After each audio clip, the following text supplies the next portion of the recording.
Jóvenes, muy buenas tardes a todos. Vamos a comenzar con la clase del día de hoy. A ver, vamos a subir la PPT.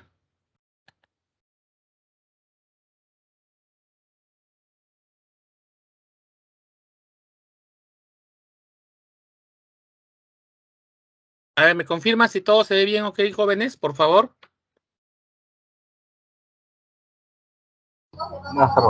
Muy bien. Ok, gracias. Listo. Entonces, vamos a ver el día de hoy el tema de la semana 10, que básicamente vendría a ser el tema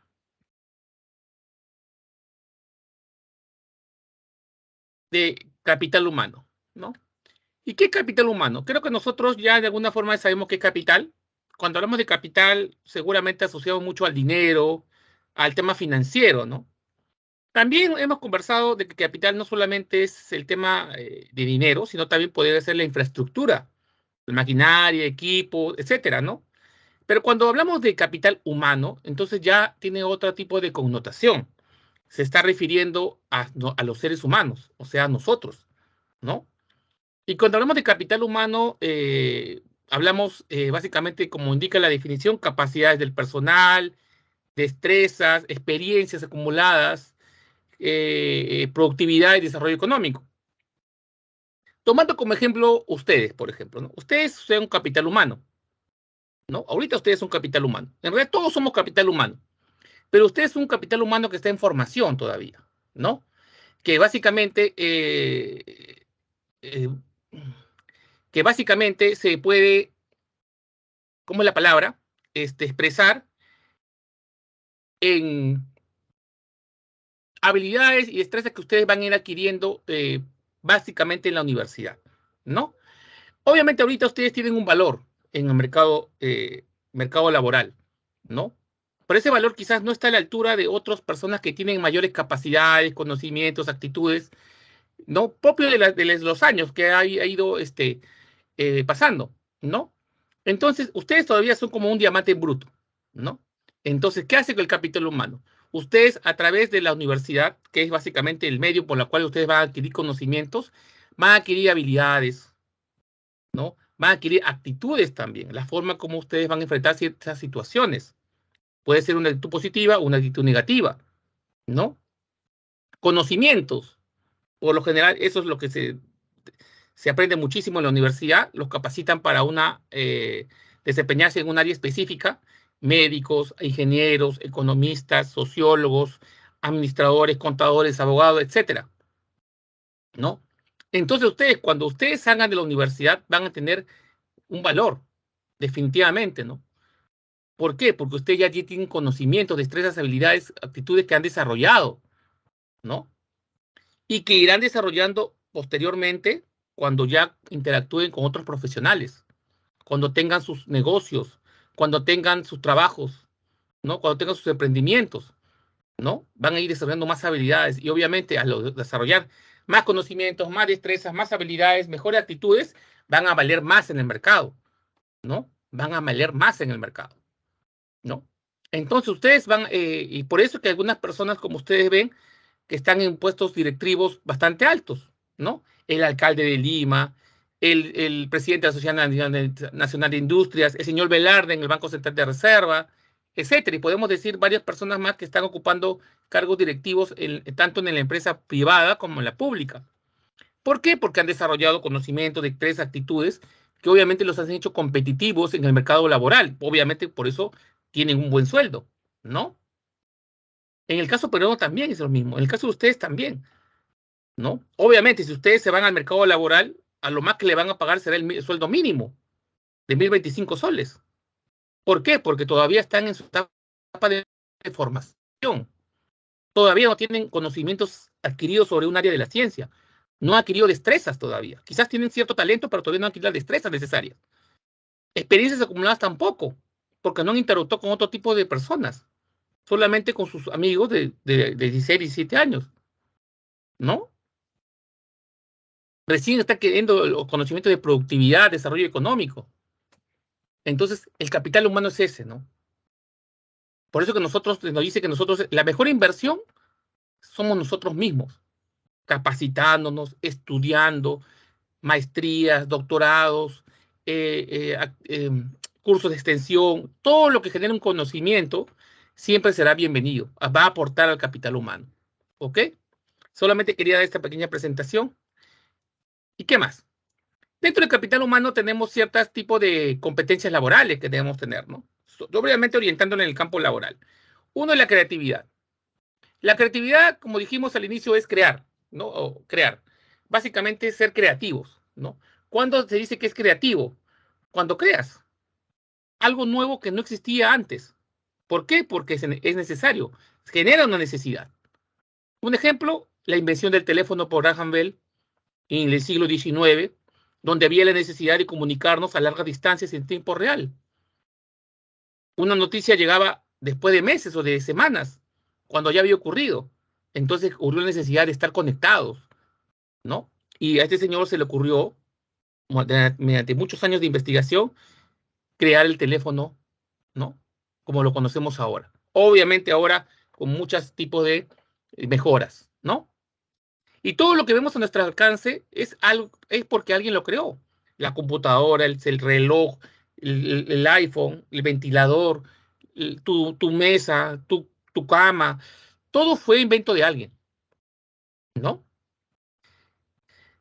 La toma de decisiones. La toma de decisiones es muy importante porque una persona toma decisiones, ¿no? ¿No? Porque es parte de nosotros. La única libertad que tenemos nosotros es tomar decisiones, ¿no? Porque nosotros definimos lo que está bien y lo que está mal. La capacidad de actuación, la flexibilidad es muy importante dentro de un profesional, si hablamos de competencias laborales. ¿Cómo nos adaptamos al cambio? ¿No? Si una cosa se hizo de una forma, pues ahora mañana se hace de otra forma, tener la flexibilidad para aceptar la nueva forma, ¿no? El trabajo en equipo también es muy importante, ¿no? Saber relacionarse con otras personas y ponerse un objetivo común y llegar a él, ¿no? Trabajo en equipo. Asumir riesgos. Parte del capital humano de las personas altamente competitivas es asumir riesgos. Obviamente hay riesgos y riesgos, ¿no? Riesgos que se pueden asumir y otros riesgos que no se pueden asumir, ¿no? Liderazgo. Liderazgo es la capacidad de influenciar sobre otras personas y que finalmente hagan lo que uno desea. Ese es el líder. Un buen líder es que se influye positivamente en los demás, pero también habrá un líder negativo también, ¿no? Un líder positivo, Jesús, por ejemplo, es un líder positivo. Juan Pablo II, ¿no? Y podemos indicar a muchas otras personas que han sido un modelo de otras personas. Pero también había un liderazgo negativo. Hitler, por ejemplo, Mussolini, Abimael Guzmán, ¿no? ¿Qué más? Solución de problemas. Una persona, un capital humano altamente competitivo debe tener la capacidad de solucionar problemas. Ustedes, que cuando sean profesionales, van a tener la capacidad de poder solucionar problemas. Porque para eso es lo que ustedes están estudiando. No solamente para ser muy buenos en el área de la ciencia, sino también para resolver problemas, ¿no? Y otro punto importante es la confianza en sí mismo, ¿no? Creer en sí mismo, ¿no? Eso es muy importante para poder llegar a la meta que ustedes están deseando, ¿no? A veces cuando uno es joven, a veces tiene temores, que son fácilmente justificables, pero deben dominar ese temor y creerse en sí mismo, ¿no? Mirarse el espejo, si yo confío en mí mismo, yo puedo seguir adelante, yo lo voy a lograr, ¿no? Eso es muy importante. Entonces, acá hemos visto unas competencias laborales que son muy identificables en una persona de éxito, ¿no? Que van desarrollando obviamente en el tiempo, uno no nace con ciertas cosas, algunas cosas va desarrollándolas en el tiempo, en base a experiencias, conocimientos, actitudes, habilidades, ¿no? Y sobre todo en la interacción con otras personas, ¿no? ¿Ok? Ese es el capital humano, ¿no? Acá, por ejemplo, tenemos una diapositiva donde el capital humano y la pandemia, por ejemplo, ¿no? Por ejemplo, en el tema de capital humano, sabemos muy bien que hemos estado en el mundo 2 a 3 años, ¿no? Encerrado por el tema del COVID-19, y obviamente eso ha afectado muchísimo el tema educativo de las personas, sobre todo de los más pequeños, ¿no? Sobre todo aquellos que han estado en edad de aprendizaje, entre 3 y 4 años han tenido un impacto muy negativo en el tema del aislamiento social, ¿no? ¿Por qué? Porque obviamente muchos jovencitos o pequeños no han tenido esa interacción que debe tener un niño, sobre todo cuando necesita caminar o hablar. Y la única forma es interactuar con otros niños, los jóvenes también, ¿no? Que hemos todos 2 años encerrados, no han tenido la habilidad de interactuar con otras personas, ¿no? Eso también es muy, y obviamente eso se puede ver, seguramente se verá en los años siguientes, el impacto, la consecuencia del aislamiento social y cómo ha repercutido en el capital humano, ¿no? Eso es muy interesante ver en el futuro qué puede pasar. Entonces, aquí hablando de capital humano, seguimos comentando el tema. Como eh, vemos aquí perdón, a ver, vamos a ver.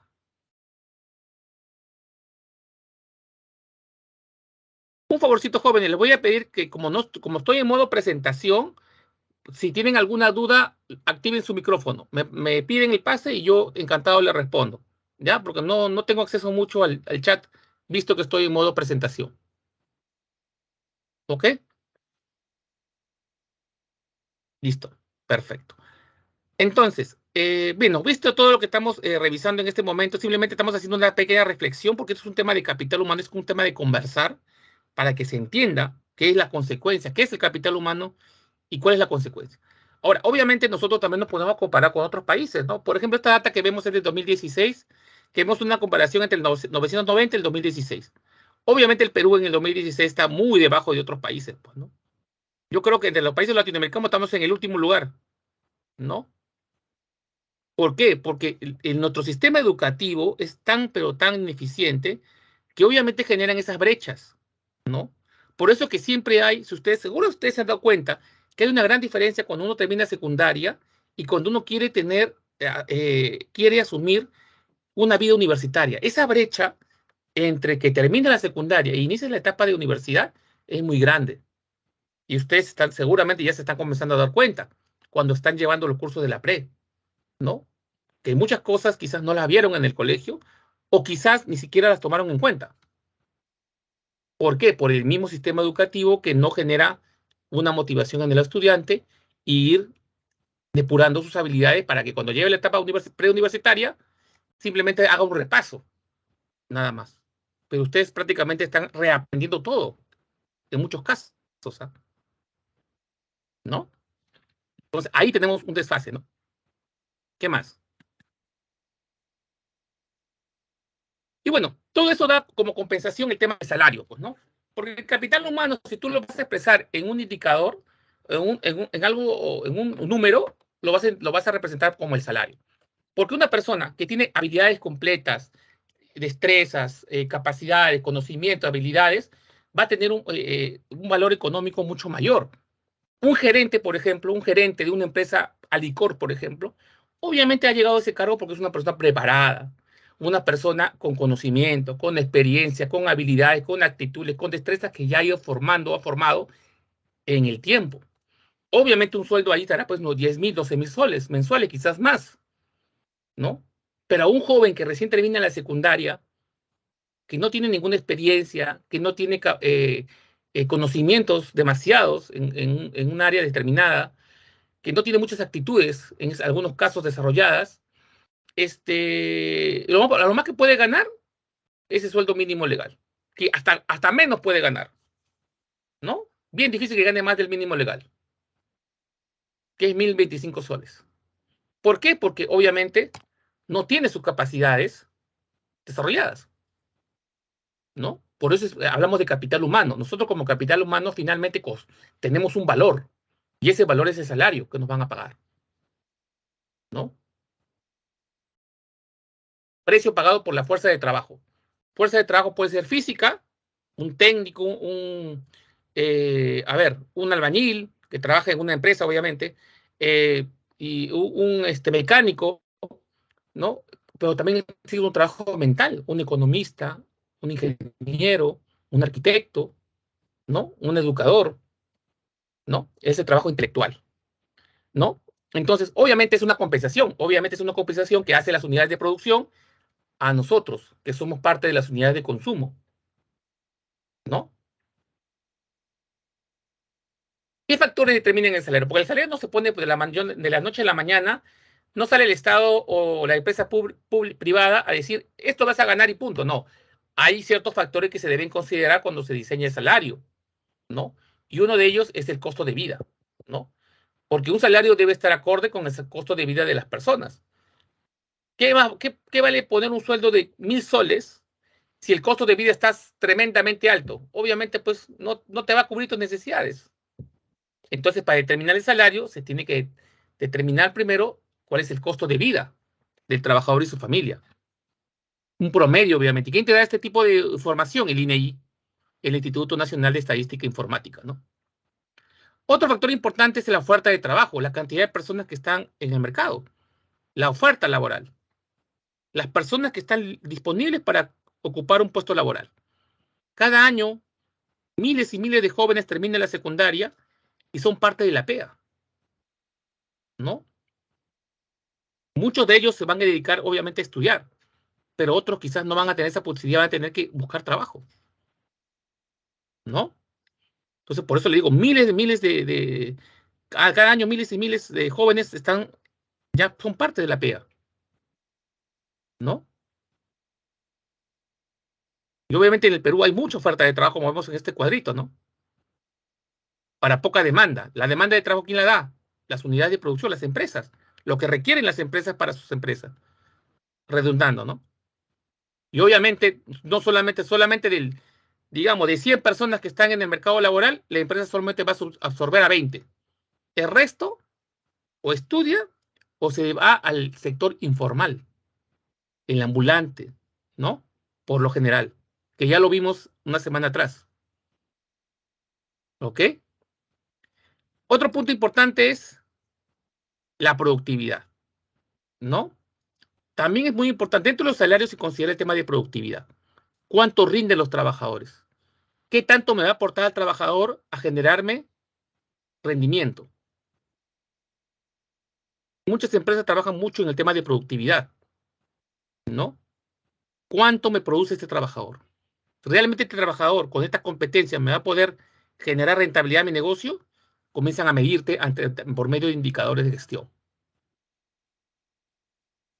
El poder de negociación, los sindicatos, también es un factor muy importante porque los sindicatos tienen una influencia muchísima en el tema del salario, sobre todo cuando el salario está menos que los demás países o menos que otras empresas.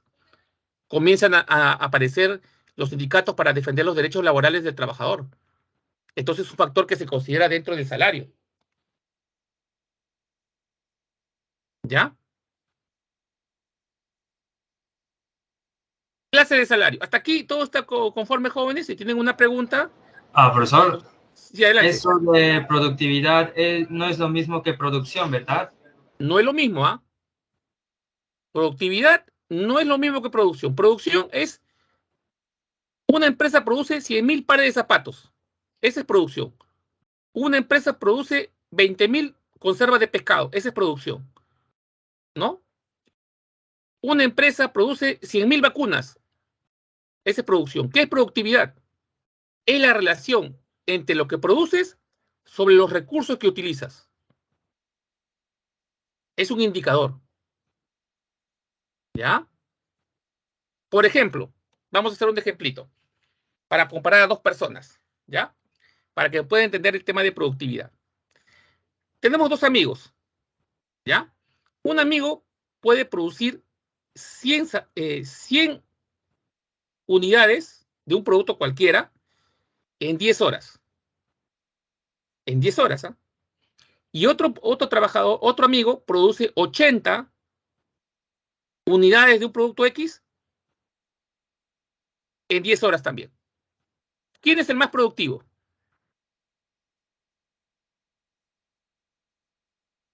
A ver, volviendo a la pregunta. Tenemos un amigo A y un amigo. El amigo A produce 100 unidades en 10. El otro amigo B produce 80 unidades en 10 horas. ¿Quién es el más productivo? El que produjo más en menos horas. Correcto, exactamente. ¿Cómo hizo? Dividió 100 unidades entre 10 horas. ¿Cuánto es? 10 unidades por hora produjo el amigo A. Y el amigo B produjo 80 unidades en 10 horas. O sea, 80 entre 10, 8. 8 unidades por hora. ¿Quién fue más productivo? El amigo A. ¿Por qué? Porque produjo 10 unidades en una hora. ¿Se dan cuenta de la diferencia? ¿Se dan cuenta de la diferencia? La productividad es un indicador. ¿Sí? Sí, se entiende. Ya, perfecto. Muy bien. Ya, repasen este tema porque creo que ya lo vimos la productividad en la separata 1. ¿Ya? Una cosa es productividad, una cosa es producción. ¿Ya? No se equivoquen. Sigamos avanzando. Clase de salario. Las clases de salario se van a dar de muchas formas, según la persona que lo percibe. Puede ser un jornal, puede ser un sueldo, puede ser honorario, puede ser un monumento, puede ser una dieta. En realidad, todo lo que ven ahí es una forma de percibir un sueldo, de percibir un salario en general, ¿no? Según el poder adquisitivo, puede ser salario mínimo legal, salario mínimo vital, salario nominal y salario real. Y según lo que se pague, puede ser, ¿no?, salario por tiempo o salario por destajo. Cada uno de ellos lo vamos a revisar, no se preocupen. Según la persona que la percibe, el sueldo. El sueldo es el pago a un empleado público o privado, ¿no? Es lo que gana una persona cuando se encuentra en planilla. Sus padres, seguramente algunos trabajarán para la empresa privada, ¿no? Y ganarán un sueldo, ¿no? Ganarán un sueldo mensual. Le depositarán seguramente en una cuenta bancaria, tendrá vacaciones, tendrá 2 gratificaciones al año, tendrá CTS, asignación familiar, tendrán seguro vida ley, aportarán al FP, le descontarán quinta categoría, impuesto a la quinta categoría, etcétera, ¿no? Eso, por lo general, el sueldo está asociado mucho a una empresa o a un empleado, en realidad, a un empleado. Y cuando hablamos de empleado público o privado, que un empleado por lo general tiene ciertas destrezas o habilidades que ya han sido desarrolladas. Pueden ser un ingeniero, un arquitecto, un médico, ¿no? Un médico que trabaja para el salud, un ingeniero que trabaja para el Ministerio de Transporte y Comunicaciones, ¿no? Un profesor que trabaja para el Ministerio de Educación. Ellos son sueldo, ellos son empleados, ¿ya? El jornal. El jornal es básicamente el pago al obrero, por día o por semana, ¿no? Por lo general son obreros aquellas personas que solamente hacen un trabajo físico, por lo general. Por ejemplo, el personal, los trabajadores de construcción civil, ellos ganan por jornal, por día o por semana. Los trabajadores en las chacras, los que hacen cosecha, los que trabajan la tierra, trabajan por día o por semana. A eso se le llama jornal, ¿no? Entonces, jornal está muy asociado a aquellas personas que no tienen, que por lo general practican un oficio, ¿ok? Los emolumentos. Los emolumentos es la retribución o pago que se les da a los empleados públicos, pero no todos los empleados públicos, básicamente aquellos que son altos funcionarios.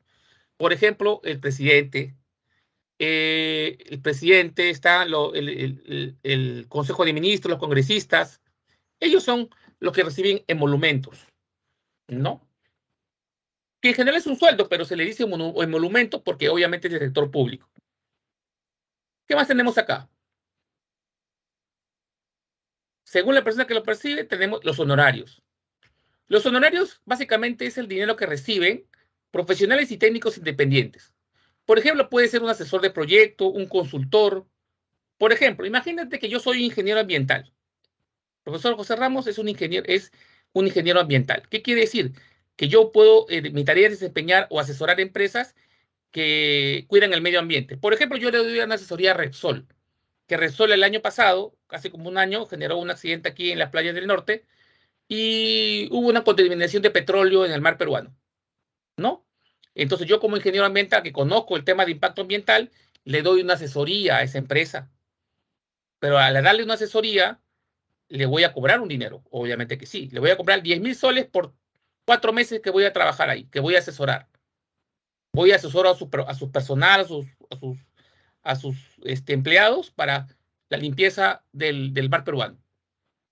¿Ya? Y yo obviamente le voy a dar esa asesoría, obviamente voy a cobrar por ese proyecto 4 meses, 10,000 soles, voy a dar mi recibo por honorarios porque voy a estar bajo el régimen de cuarta categoría, voy a emitir mi recibo por honorarios, pero solamente voy a recibir ese dinero, no voy a recibir nada más, no voy a recibir gratificaciones, CTS, no, vacaciones, nada, porque yo no estoy dentro de planilla. Solamente vengo a asesorar por una habilidad que yo tengo, ¿no? En materia de impacto ambiental para que ellos solucionen un problema que tienen. Después de los 4 meses, cobro mi dinero y me voy hasta que me vuelvan a llamar otra vez, ¿no? Esos son aquellos profesionales o técnicos también independientes. De ahí me llamará otra empresa para hacer otro tema de impacto ambiental. ¿Ok? ¿Alguna pregunta hasta acá? Ninguna. Seguimos.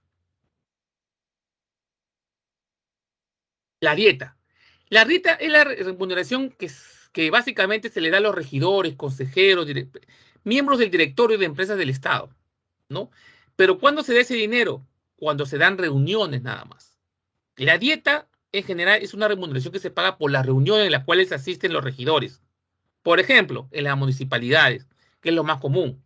Las municipalidades, cuando todos los regidores se reúnen en una reunión de directorio, ahí se paga la dieta por esa reunión, ¿no? Es el ingreso que ellos tienen por la reunión en la cual participan con los demás regidores, los demás concejales de un distrito de...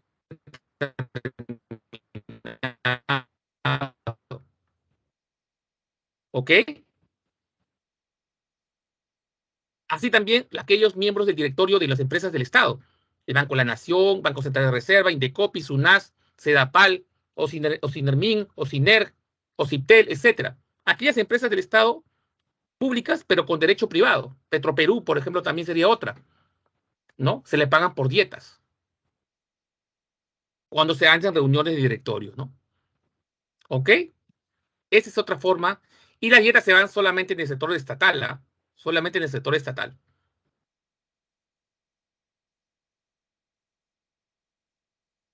Según el poder adquisitivo, tenemos el salario mínimo legal, ¿no? El salario mínimo legal es el salario que, según dice legal, cuando dice legal es porque se da por ley, pues. No hay ningún otro criterio. Simplemente la ley dice que ese es el monto y punto, ¿no? Entonces, el salario mínimo legal establecido por el gobierno para desde el año 2022, si no me equivoco, es de 1.025 soles. Creo que se mantiene todavía, ¿no? 1.025 soles. ¿Ok? Entonces, ese es el monto que, según el Estado, debería ganar una persona mínimo en el sector privado. Sector privado, ¿ah? No estamos hablando del sector público. ¿Ok? Pero también existe el salario mínimo vital. El salario mínimo vital es una forma de salario en la cual nos da la información el INEI, o establecido por el INEI, ¿no? ¿Pero para qué? Para una familia de 5 integrantes, ¿no? Que debe estar bordeando los 1.640 soles. Ahora, cuando te dice salario mínimo vital, quiere decir que ha habido un estudio detrás de ello en la cual establece el costo de vida, el salario mínimo debería estar en 1.640 soles. Y te dice vital porque obviamente aquí considera ya los factores de vida, pues, cubrir las necesidades primarias y sobre todo las necesidades primarias y algunas secundarias, ¿no? Que no necesariamente va a ser igual que el salario mínimo legal, no necesariamente. Lo ideal es que sea lo mismo, pero no es así, ¿no? Entonces, el mínimo vital está considerando una familia de 5 integrantes, que es lo normal, ¿no? Porque es lo común, una persona por lo general tiene una familia de entre 4 o 5 personas. El salario mínimo legal considera una sola persona, ¿no? Y por lo general, bien raro que esté una sola persona gane para él solo, ¿no? Porque quizá cuando es joven todavía, ¿no? Está solo, soltero, puede trabajar y ganar 1.025 y por ahí que le alcanza. Pero si tienes pareja y después hijos, ya no les va a alcanzar, ¿no? Por eso es la diferencia entre el salario mínimo legal, por ley, y salario mínimo vital, que es por necesidad, por la vida, que eso sí es un estudio establecido por el INEI, ¿no? Pero, profesor, ese salario mínimo legal dijo que solo son para las privadas, ¿no? ¿Cuál? El salario mínimo legal. Sí, si tú entras a una empresa privada, te va a pagar, lo mínimo que te puede pagar es 1.025 soles, no más, Pero, no menos. ¿por cuánto? ¿Por día? ¿Perdón? Eso No, es es por día. mensual, Ah, mensual, mensual. mensual, mensual, sí, el 1.025 soles mensual. Pero, ¿qué pasa con las públicas? Ya, las públicas, ahorita vamos a ver, justamente vamos a ver ahorita con las públicas, no se preocupen. Las públicas están bajo otra modalidad, que se llama los contratos CAS, que vamos a ver en un momentito, así que no se preocupe, ahí le respondo a la pregunta. Los sueldos de cuando trabajas con el Estado son bastante altos, y vamos a ver por qué, ¿ya? Ahorita lo vamos a ver, no se preocupe, Ah, disculpa, el salario ¿no? mínimo vital también es privada, ¿verdad? Claro, sí, sí, sí, sí, es privado, sí, es privado, ¿ya? Sigamos. Sueldo mínimo en el Perú. ¿Llegó el momento de un nuevo incremento? Bueno, ya el año pasado hubo el incremento de 1.025 soles, pero mientras el costo de vida siga aumentando, obviamente el sueldo mínimo legal se va a ir reduciendo, porque va a comprar, si antes cobraba con, con, con 1.025 soles, que ya ha subido desde el año pasado, podía comprar 10 tarros de leche, ahora con el mismo sueldo voy a comprar 5 tarros de leche, o sea, menos tarros de leche. ¿Por qué? Porque los precios de los alimentos, de los productos de primera necesidad siguen subiendo, pero el sueldo no sube, el sueldo queda fijo, por lo tanto compras menos, pues. ¿Te das cuenta? Entonces siempre el sueldo mínimo legal se anda, cada año se anda revisando, ¿no? Cada año se anda revisando.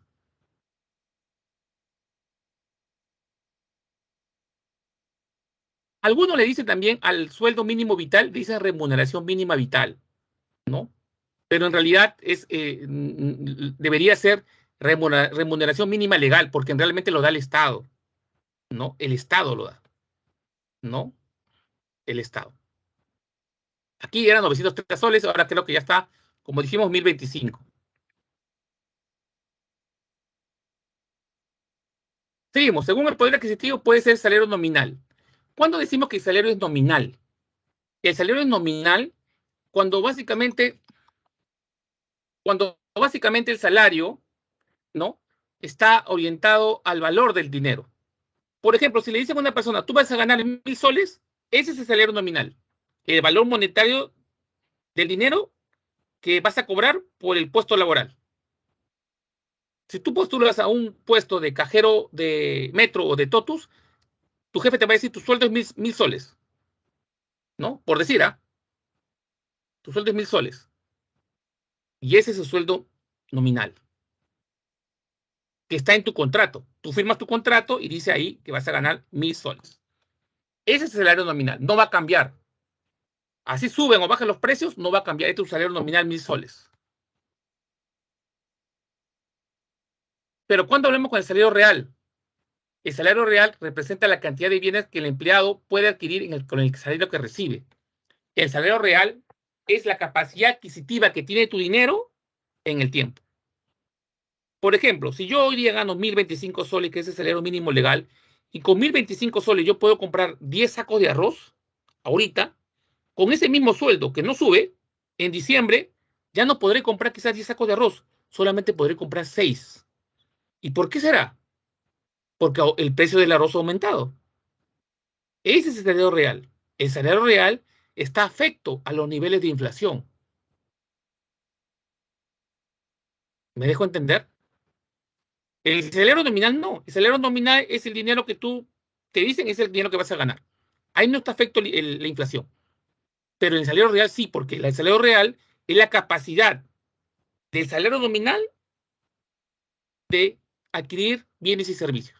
Y eso obviamente va a disminuir en el tiempo, porque la inflación afecta los precios de los productos.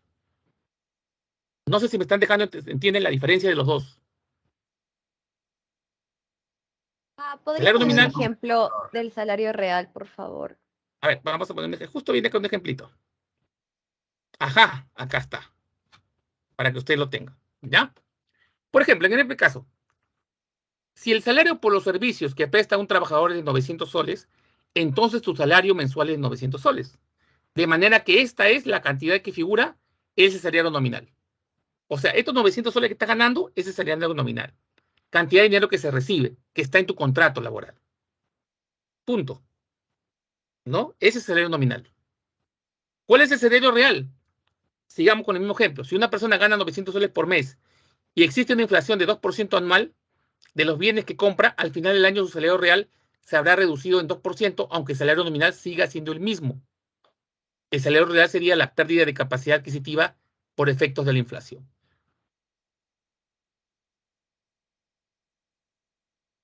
¿Me dejo entender ahora? Yo voy a ganar 900 soles por mes, pero no quiere decir que con esos 900 soles por mes voy a comprar la misma cantidad de productos que compraba en todos los meses, voy a comprar lo mismo, porque en el salario real está afecto a la inflación. ¿Y qué es la inflación? Es el aumento general de los precios. ¿Cómo me doy cuenta que es, profesor, que ese es el salario real? Ustedes mismos van a la calle. Cuando van al mercado, no ven un producto, por ejemplo, un kilo de papa que estaba a 5 soles y ahora está a 6 soles, quiere decir que ahora aumentó su precio. Por lo tanto, van a consumir menos papa con el mismo sueldo que tienen sus papás. Entonces, ¿qué vendría a ser el sueldo real? Es la capacidad o la pérdida de capacidad adquisitiva por efectos de la inflación. Pérdida de capacidad adquisitiva en el sueldo o el salario por efectos de la inflación. Si hoy compraba con 900 soles, puedo comprar 10 sacos, o los mismos 900 soles, quizás en diciembre, compre la mitad de sacos, 5. ¿Por qué? Porque los alimentos, la papa ha subido. ¿Me estoy dejando entender ahora?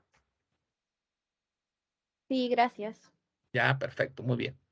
¿Listo? Entonces, sencillo, cuando ustedes le hablan del salario nominal, del valor del sueldo, están hablando del salario nominal, pero cuando les preguntan de la capacidad de comprar bienes y servicios, ahí le están preguntando el salario real.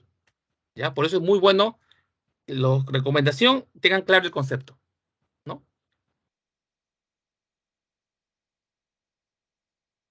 Según que se pague, tenemos salario por tiempo. Se puede pagar el salario por horas, por días laborados, etcétera. Un ejemplo más práctico por horas es, por ejemplo, cuando quieres, cosechar un sembrío, toda una chacra, la quieres cosechar. Por lo general, el que cosecha por hora. Hay varias modalidades, pero también cosecha por hora.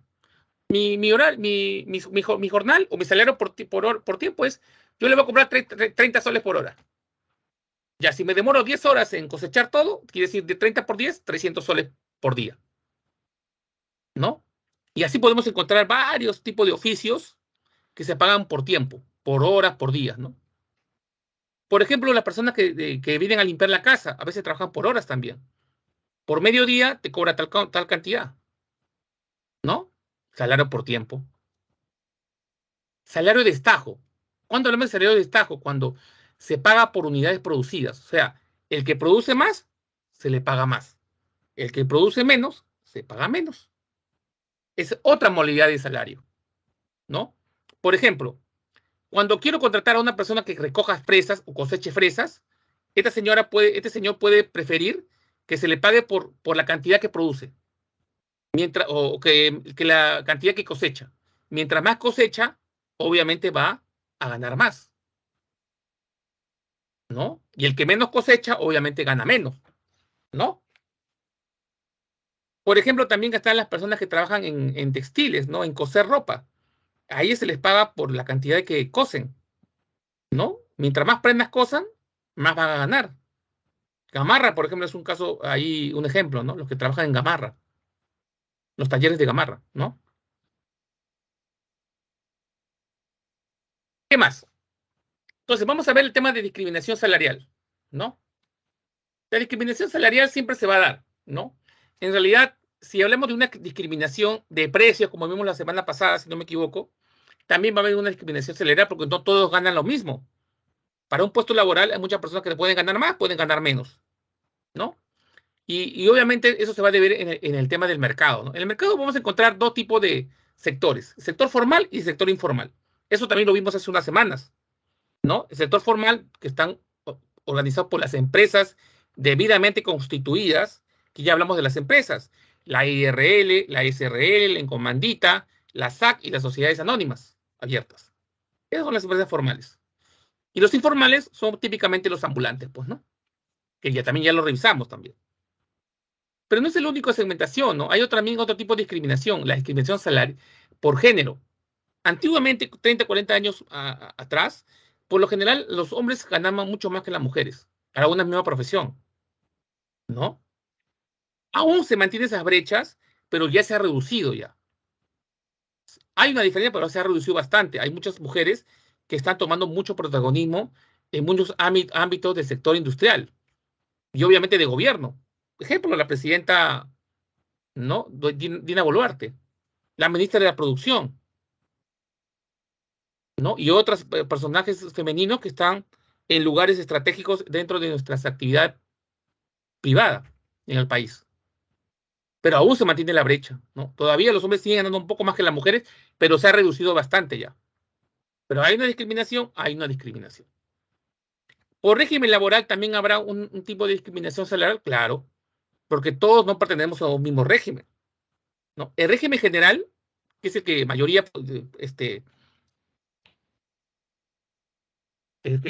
es básicamente aquellos trabajadores que están en planilla. Y ya dijimos que aquellos trabajadores que están en planilla son los que gozan de vacaciones, que trabajan 8 horas por día, de lunes a viernes, ¿no? Les pagan gratificaciones 2 veces al año, tienen vacaciones, seguro social, salud, CTS, asignación familiar, derecho a aportar a la AFP, tienen el deber de pagar la quinta categoría y otros beneficios, ¿no? Esos son aquellos trabajadores que están en el régimen general, trabajadores en planilla. El decreto ley 728 de productividad laboral y competitividad laboral nos dice aquí que es un nuevo decreto en la cual buscan que las empresas, los trabajadores que trabajen para una empresa sean medidos a través de indicadores de productividad, ¿no? Y que obviamente esos indicadores, si son positivos, la empresa tiene todo el derecho de poder pagarle quizás cursos de extensión, quizás universidad o otros tipos de capacitaciones que hagan que la persona sea más productiva dentro de la empresa, que sea competitiva, como dice la ley, competitividad laboral. Pero también tiene su lado negativo. Si esa persona no rinde dentro de la empresa a través de indicadores de productividad, entonces la empresa tiene todo el derecho de rescindirle el contrato, ¿no? Entonces, ¿qué hace este tipo qué busca esta ley? Buscar la competitividad, que las personas mejoren por sí mismos, que como capital humano desarrolle sus habilidades, invierte en sí mismo para generar valor al país y obviamente a la empresa donde te trabaja, ¿no? Moraleja, siempre sigan estudiando, eso es lo que se debe seguir, ¿no? Siempre aprendan más. ¿Qué más? Los contratos CAS, justamente me preguntaron, el contrato CAS es un tipo de contrato o régimen laboral en la cual el Estado es el que contrata a las personas. Por ejemplo, si yo quiero trabajar en el Ministerio de Salud, por lo general voy a entrar bajo una modalidad CAS. Si yo quiero trabajar en una municipalidad, voy a entrar por un contrato CAS. Si voy a trabajar en un ministerio, voy a entrar por un contrato CAS, ¿no? ¿Por qué? Porque es básicamente el tipo de régimen laboral que genera la relación entre la persona y el gobierno y el Estado, ¿no? Seguramente hace un momento, en estos días han visto ustedes que el nuevo alcalde de Lima, ¿no? Ha rescindido el contrato CAS de 3,000 trabajadores y están saliendo a la televisión que han vulnerado sus derechos, que todo un tema, ¿no? Ahora, ellos son CAS, pues, porque han sido contratados bajo el régimen con el Estado, trabajar por la municipalidad. 3,000 personas han sido despedidas de la municipalidad de Lima, ¿no? ¿Ok? Estos son los famosos contratos CAS o contratación de administración de servicios con el Estado. La locación de servicios es una forma de contrato también, pero se da en el trabajo independiente. Por ejemplo, en el caso que yo les dije, que les comentaba, de que yo era un ingeniero ambiental y que yo daba una asesoría a Repsol para poder ayudarla en reducir la contaminación en el mar, le voy a dar ese trabajo independiente o esa asesoría a Repsol, pero bajo un contrato de locación de servicios.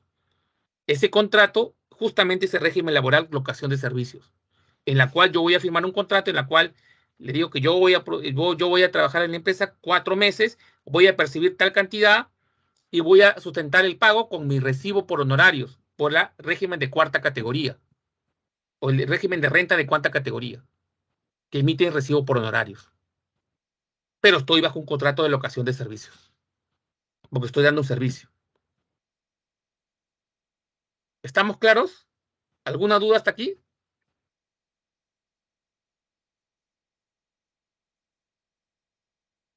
No hay dudas. Todo bien, profesor. Todo claro, profesor. Ya, perfecto. Ya, nada, señorita. Sigamos. Acá les dejo más detalles de la ley 728 para que ustedes la tengan. ¿Ya? Ahí es importante que ustedes la tengan acá. Ya, señorita, muchas gracias. Aquí les dejo una diapositiva para avanzar, ¿ya? Del tema de la ley 728, para que lo lean, ¿no? Y nos pueda tener una idea más clara, ¿no? ¿Qué más? Acá tenemos, por ejemplo, un tipo de contratos, ¿no? El Congreso aprobó proyecto de ley que plantea eliminar el régimen CAS en el sector público. Esto fue el año pasado, o si no me equivoco, a inicios del año pasado, en la cual el Congreso aprobó una ley para eliminar el régimen CAS. ¿Qué quiere decir? Que ya no iba a haber contratos con el Estado bajo esta modalidad, que todos iban a estar bajo la ley 2728 y 276, o sea, un régimen general, ¿no? Que es lo ideal, ¿no? ¿Para qué dividirlo entre público y privado, no? Todos deben estar bajo una misma ley. Pero ¿cuál es el problema? Que el problema le iba a generar el Estado una gran desembolso de dinero. ¿Por qué? Porque en el régimen CAS, por ejemplo, como dice acá abajo, la modalidad CAS ofrece pocos beneficios laborales y no incluye la CTS ni aguinaldos, ¿no? No incluye CTS. O sea, si yo trabajo en el sector público, no voy a tener compensación de tiempo por servicio, o sea, CTS. No voy a tener gratificaciones, solamente me van a dar 300 soles en julio y 300 en diciembre. Así gane 20,000 soles mensuales, me va a dar 300 en julio y 300 en diciembre, ¿no?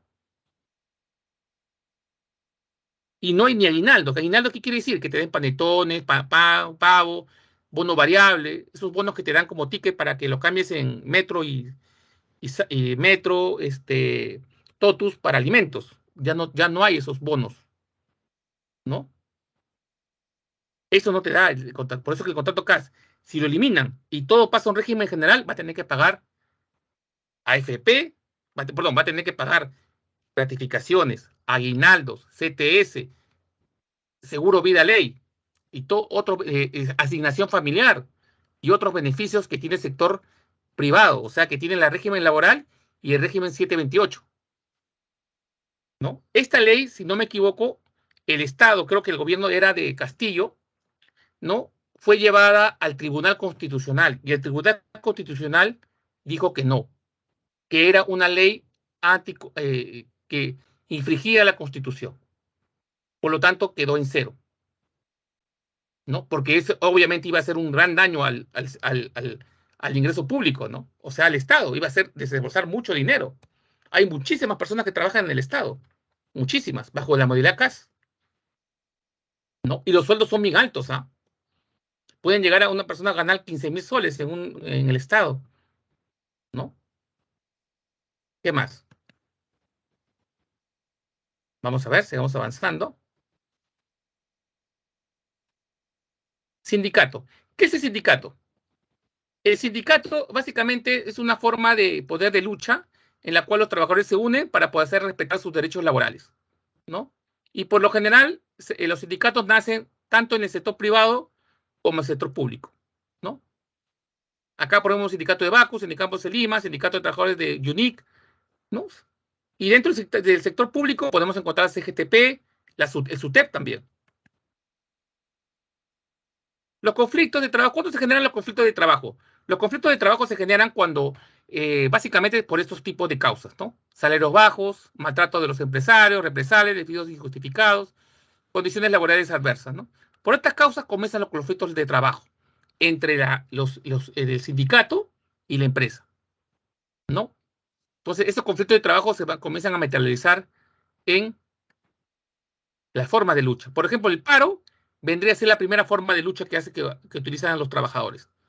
El paro es básicamente la paralización laboral temporal, entre 24 y 72 horas.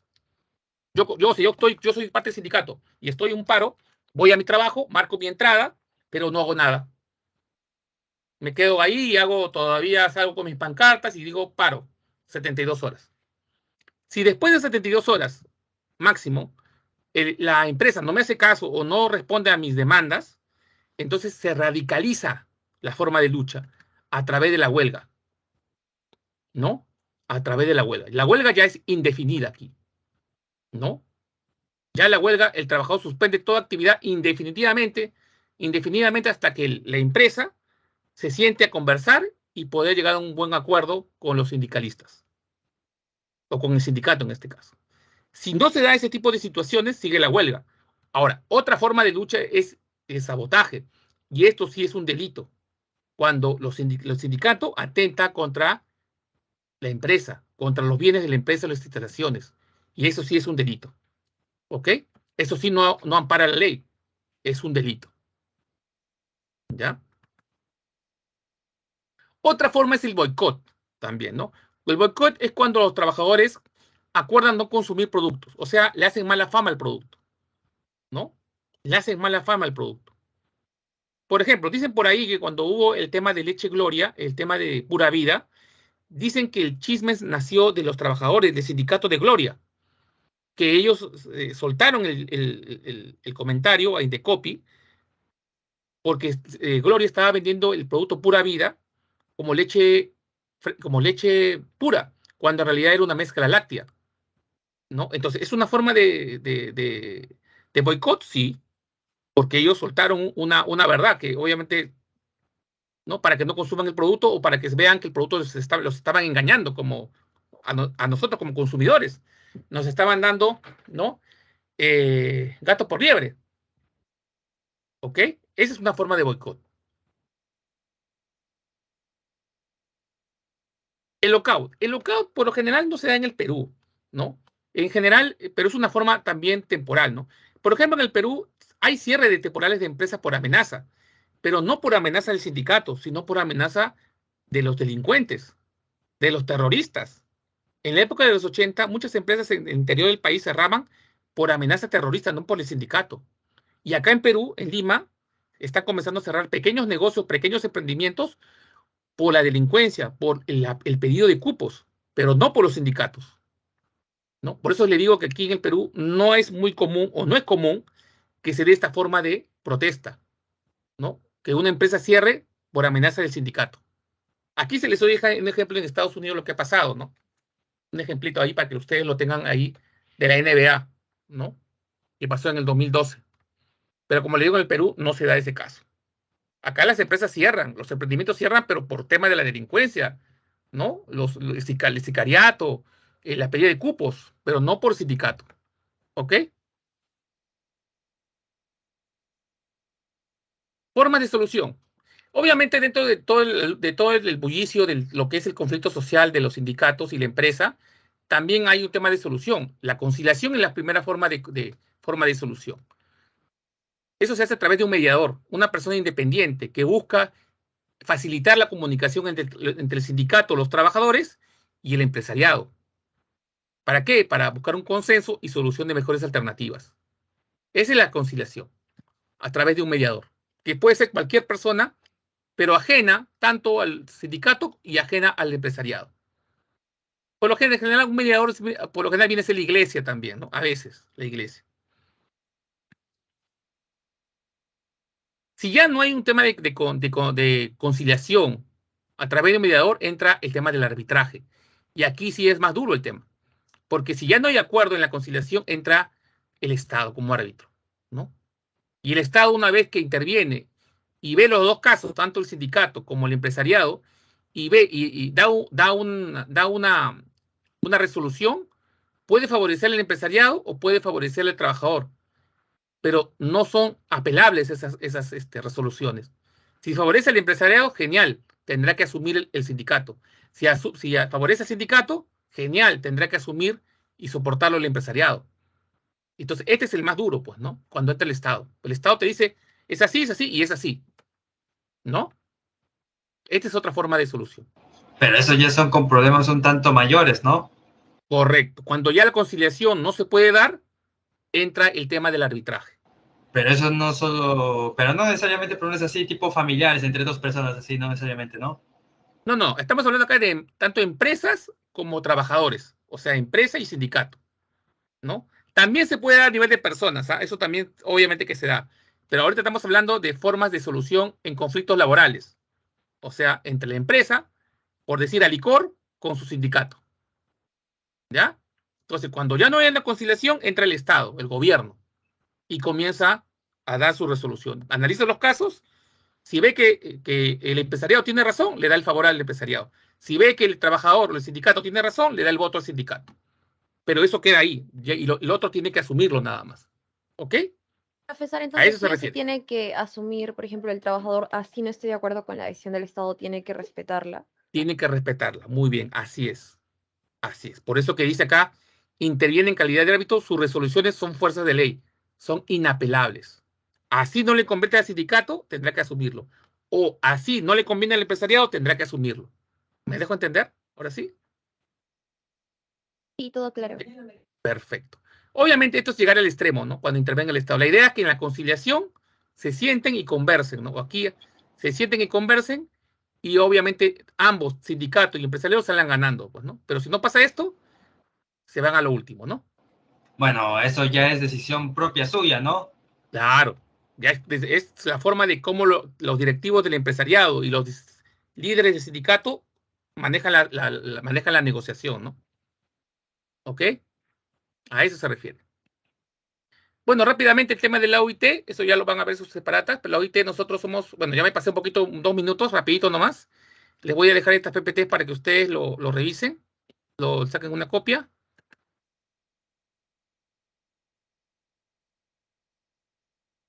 Y acá está las claves.